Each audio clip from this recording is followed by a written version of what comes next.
50 வருடங்களுக்கு பிறகு இப்பொழுது 6வது கும்பாபிஷேகம்.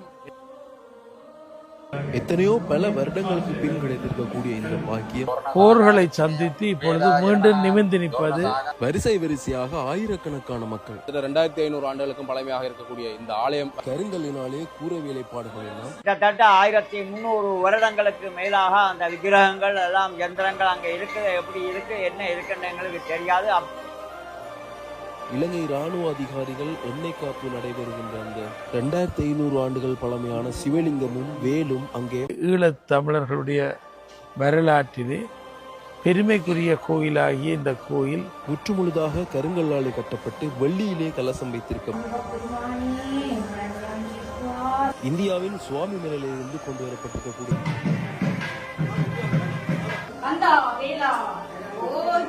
கருங்கல் தூண்கள் அனைத்திலுமே